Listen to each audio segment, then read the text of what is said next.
Hi guys, welcome to another review. Today I will be reviewing Ace of Shades by Amanda Foody. I did receive an early e-galley from Harlequin on Edelweiss, so I was very, very grateful for that.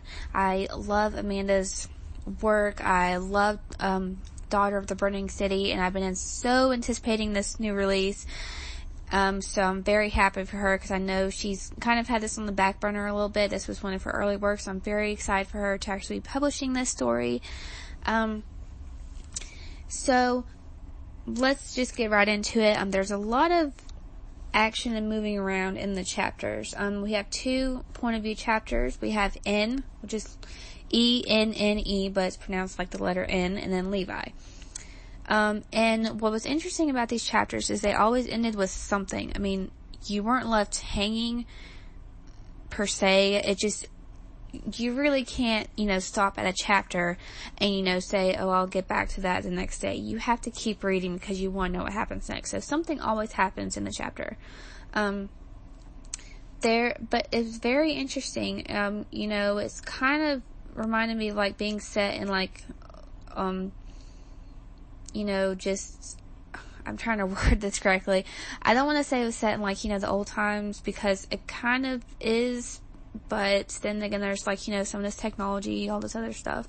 But we were set in like a bad city, there's criminals, thieves, all this other kind of stuff, gambling, murder, just like that. And in herself, she's kind of like, the proper girl, so she really shouldn't be in this kind of place.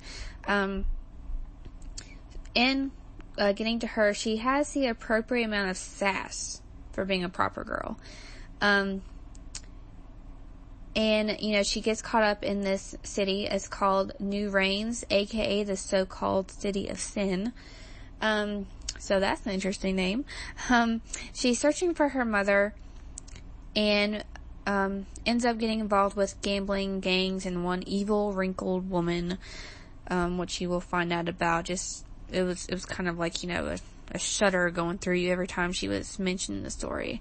But she really wants to find her mother because they've been apart for a while, and N doesn't really want to think that her mother's dead, but then again, she kind of thinks she is dead, so it's kind of like back and forth a little bit, but she's so desperate to find her mother, she will do anything, really. During this time, though, she ends up uncovering her true identity among plenty of secrets. There's a ton of secrets in this book. And this is really all comes to fruition thanks to Levi. But even without Levi, she does know how to hold her own. She quickly gets rid of that whole proper girl persona. She's really a strong woman and very crafty. Which brings me to Levi because they make a really good pair. And bonus, he is bisexual, so we have a bisexual rep in this story. How about that? I loved it. So he's a street lord, and he's very cocky with his reputation around town. He's the street lord of the Irons, and he's all about gambling and playing tricks while playing cards, all this other stuff. But because of all this, he's heavily in debt, and he has a limited amount of time to pay it, or he plays an execution game, which is like with these magic cards. He's given one, and if he gets a certain one, then he dies.